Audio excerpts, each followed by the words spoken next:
Hey, I don't know about you, but I'm starting to stress out. Thanksgiving is right around the corner. I almost didn't even do a video this week because of that. Then I remembered that I have a plan that I've been doing for years and it's going to be just fine. So in today's video, I'm going to be sharing with you how I prepare Thanksgiving dinner with less stress. That's right, less stress. I have some tips and some guidelines, as well as some recipes that you can make ahead of time without compromising on any flavor, and you will have an enjoyable Thanksgiving Day dinner.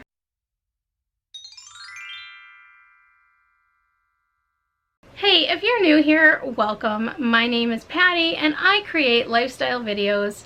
I give you snippets into my life. I am a chronic illness warrior, fighter, and advocate. I have been living with lupus for 27 years. I do lifestyle vlogs. I do vlogs on things that I love, products I'm passionate about, like planners, recipes that I enjoy, and so much more. So stick around for more videos. If you want to see more, please hit that subscribe button and tap the notification bell, because that's going to let you know when I upload more videos. A lot of times things get lost in the YouTube algorithm and you just don't know unless you tap that bell.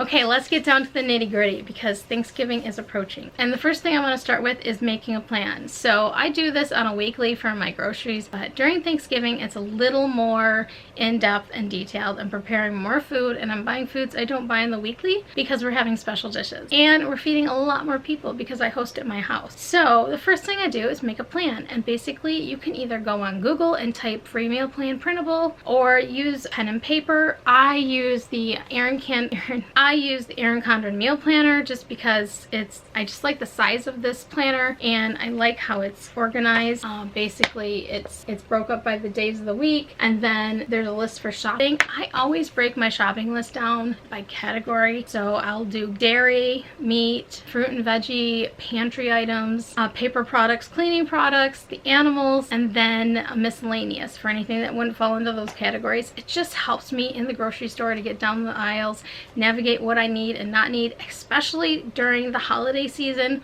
when you see so many more people at your local grocery store than you do on the regular, and it makes things it works for me. I tend to be a little OCD that way.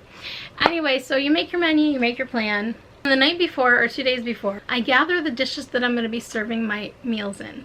A lot of times, some of these dishes I have up in the top of my pantry, or I have them in the top of my cabinets, and they don't get used on the regular, so they're dusty, and it gives me time to run them through the dishwasher or hand wash what needs to be hand washed and get them all ready for the day for Thanksgiving Day. And then I will go one step further and I'll get out my sticky notes and I'll write what I'm putting in that dish. So let's say it's sweet potato casserole. I'll write down on the sticky note, stick it in the dish, stack the dishes that I'm going to be using, and put them aside so that the day of, when I'm making all the food, the dishes are clean, ready. I just grab them, put the food in them. Again, one step easier. Also, cut up any vegetables that can be cut ahead of time. Put them in measurable, measure them out per recipe, label them, stick them in baggies or containers, and place them in your fridge. Again, just cutting the steps down so it's not everything all at once. Now, I'm going to move on to the recipes because these are recipes that I have used for years now, and I can guarantee you can make these recipes ahead of time and you're not going to compromise on taste whatsoever. By doing these recipes ahead of time, you're going to do several things. First of all, you're going to limit your stress because things are going to be done and prepared and you're not going to have to worry about it. It's also going to free up time to visit with family and friends. The other thing is less mess. You know how many dishes it takes to make these meals, and by doing them ahead of time, you're going to be able to wash all those dishes, get everything put away so that when your guests come, the kitchen will be clean, the dishes will be prepared in the fridge, the turkey will be cooking. Voila! That's all you have to do. And then you have time to visit, and about a half hour to 45 minutes before you're gonna be serving the meal, you're gonna be putting these dishes in the oven. Now, in my house, we cook the turkey outside in an infrared fryer. It's like frying the turkey without the oil. It's very delicious, but it frees up my entire oven. Now, I don't know how you cook your turkey. If you cook it in a roaster, if you fry it, barbecue it, or stick it in the oven, it won't matter because it'll still allow you to make everything something less stressful. Let's say you do cook it in the oven. Great, cook it in the oven, and then when you pull it out to let it rest, while it's resting, you can throw these dishes right in the oven, and then they can be cooking while your turkey is resting. I've talked enough. Let's get on to the recipes. I want to give these authors full credit, so we're going to head on over to my computer, which just turned off, and we're going to go through what I use, and I'm going to be listing all those links right down below so that you can print them out yourself and use them, because I guarantee these recipes are yummy. And they're not specifically made to make a head. That's not even on the title of the recipes. But what I've done is I've found a way to use these recipes in a certain way so that they can be made ahead of time, and that's what I'm sharing with you today. Let's head on over to the computer. Okay, so I'm going to get started here in just a second. So I use Pinterest, like I said, for a lot of different things. And if you're not familiar with Pinterest or you want some more help with it for your meal planning, just leave a comment below and I would be glad to help you out with that. But basically, so for the purpose of this video, I made a special board called Thanksgiving 2 because I tend to get overzealous with my pinning and recipes, but these are the ones that we're talking about today. So let's go into this first one, and it's green bean casserole. And you're going to see that the author, so it'll take you, it takes you to the blog post if you're not familiar with Pinterest. And basically, so the author of this recipe is from the blog The Novice Chef. And I like this because I particularly don't like cream of mushroom soup out of a can. I like the real deal. But if you do like the traditional Campbell's recipe, there is absolutely nothing wrong with that. And you can still make that, and basically what you would do is make your, I believe that the recipe is like cream of mushroom soup, milk, maybe Worcestershire sauce. But anyway, you would mix up your soup ingredients, get your green beans ready, you know, spray your casserole, make your recipe according to that plan, and then put it in the fridge wrapped in like saran wrap or press and seal. And do not put the French onions on it. Do not, because they'll just get soggy. But that is one thing that you can do ahead of time. Now this is my favorite recipe, and I'll link it below so you can check it out. Like I said, it's from this blog. I want to make sure they get full credit for it because it's not my creativity here. And basically it's you use your fresh green beans, and it's a way to make I'm gonna go right to the recipe here. You know, some websites have that go straight to recipe. I really like that. Okay, so here's the recipe. You can always print it. I do print mine, and I put them in a laminated sleeve so that and they're in a binder. That way, if this blog should ever go down, the site should ever go down, I still have my recipes. So basically, so these are the ingredients. Like I said, I'm linking this below so you can check it out. But basically, you're making cream of mushroom soup from scratch, and then and with fresh mushrooms and everything. And what I do with this recipe is I make the soup mixture, and I do not use the breadcrumbs or the French onions until the day I'm putting it in the oven. So I make the soup mixture, I mix it with the green beans, and then similar to what I said with the Campbell's recipe is I put it in the casserole dish, I cover it, and I stick it in the fridge. I usually do this the night before or the day before Thanksgiving, and then the next morning what I will do is I'll mix the breadcrumbs and the French onions on the top right before I put it in the oven. I put it in the oven at 350 degrees. It's about 30 minutes. So you just want to make sure that everything's heated through, and it'll heat through pretty quickly. And then you get the French onions there. We'll get a little crisp on the top. It just makes it so yummy. This is my favorite stuffing. My family absolutely loves this. We're going to go to this website. Now this has more steps to it, and so what I tend to do, I break everything down. I get tired easy. I have chronic illness, and I have to save my energy sometimes. And yeah, I don't want it to stop me from doing what I want to do. I almost didn't even want to do Thanksgiving this year because I just got over the flu. And like anybody that's had the flu, you know how tiring it can be on your body. But then I remembered, after all my stressing out about it, that I make all these recipes ahead of time, so it should be just fine. So this recipe, let me go back to the author of the blog here. It's easy and fresh recipes for all, the comfort of cooking. And the author is over here. This is our favorite recipe for stuffing. And so in this recipe, what I do is, so Thanksgiving's on a Thursday, so Tuesday night I will cut up the celery and the onion and just put them in a Ziploc baggie and put them aside. And I'll either cut and dry out my bread, or I'll buy it from the bag, depending on what I'm in the mood for. I'm pretty sure this year I'm buying it in a bag. I'm trying to limit steps, but I still don't want to compromise flavor.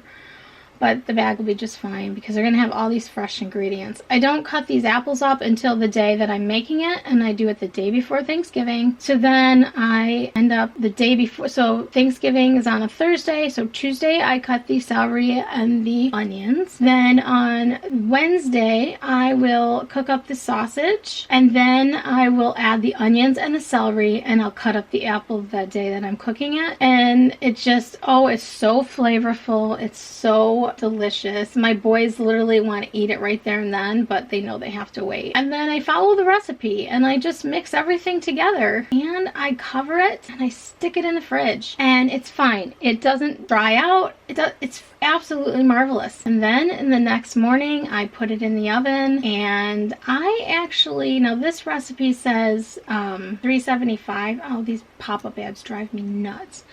I was going to actually screen record this and put it in the video, but then I realized how many pop-up blockers there are, and it just drives me nuts, all the advertising on blogs these days.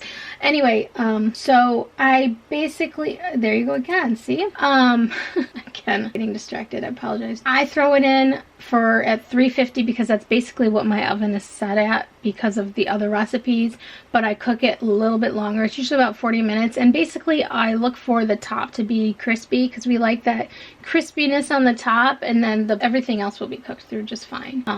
Again, get away from that area. So this is one of the items that I put in first, so it has that extra 10 minutes cooking time. But yes, this is very good if you haven't. And if you have your own favorite recipe, you can still, you know, make it ahead of time and then cook it the night of. So let's go to the next one. Okay, so, oh, this is so good. In fact, this is one of the reasons. So I'm gonna get on a side tangent here, but I actually tried to do a healthified Thanksgiving because I need to lose weight badly. And so I'm always trying to make things healthier and whatnot. But I learned that Thanksgiving is not the time. And it's not good to force it on family members that don't need to lose weight. Let's just put it that way. I had a ton of leftovers because the one year I all healthified everything, I roasted my sweet potatoes with cinnamon and stuff and seasonings. Oh, they were good, but they don't beat this sweet potato casserole. Let's just put it that. So Thanksgiving is one of those days where I just say heck with it and just eat all the things. I mean, portion control, you've got to be careful, but I don't worry about how much fat and calories is in anything that day. It's just something I have to let go of. So the author of this recipe, her name is Jen. This is her blog page, and this recipe is amazing. It's like dessert, basically. So don't even think about, I don't know. It's like dessert, but you're considering it a vegetable when you eat because you still want the pumpkin pie and whatnot, right? So this is what it looks like. It's amazing. It's got this crumb topping and the marshmallows and the sweetness in the sweet potatoes, which has butter and brown sugar and cinnamon, and it's delectable. It is definitely more sweet than savory. It's yummy. But what I do is I follow this recipe. Did this one say skip to recipe? I can't remember. No. Okay, so let's find the recipe here for you. I hope I'm not making anyone sick scrolling so fast. Look at all those yummy ingredients. That's what's in it right there. All her pictures. They're good. Those are the ingredients. Oh, guaranteed. Your family's gonna love it.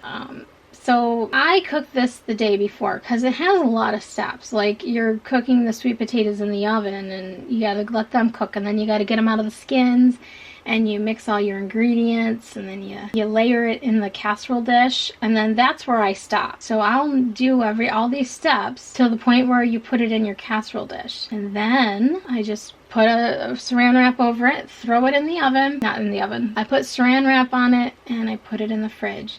And then I will pre-measure the ingredients for the topping. I have the marshmallows measured out in a Ziploc bag, set aside. And then all this mixture, without the butter melted, I'll have the butter in its whole form. And then all these ingredients, I will have it in a big measuring cup, and then I will cover it in saran wrap and throw it in the fridge. Thanksgiving Day, I take that mixture out of the fridge, I throw it in the microwave till it's all melted together to form the crumb topping. Then I will get the casserole dish out of the fridge. I will layer the marshmallows at that time. I will take the crumb topping that I just made, sprinkle that over the top, and then I throw it in the oven at 350 degrees for 30 minutes.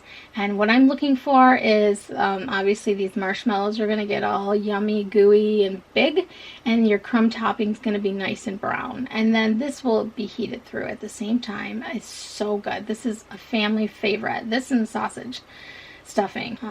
And this has a nice printable recipe as well, so you can print that out in case anything happens to the blog. If the site goes down, you still have your recipe. And let's go ahead for make ahead gravy. So gravy anxiety is a real thing, let me tell you. And oh my gosh, I am terrible at gravy, and I can make it just fine, like let's say one night, like for the family, and then come Thanksgiving it's a total flop. It stresses me out to no end. I really am terrible at gravy. If you have tried and true gravy recipe, or gravy that you make from scratch that works for you, or your tips so that it sets right, please give me any recommendations you have. So this is something that I got from thenoblepig.com. Because the day of Thanksgiving, I can't trust my gravy skills for nothing. So this recipe, however, you can make ahead of time and heat it on the day of, and then that helps me with my stress of this isn't going to work out. Basically, this recipe from this blog, Noble Pig, the creator's name is Kathy, and let's see, does it say skip to my recipe? No. Okay, so we'll just scroll. And it's nice because it's another step-by-step videos.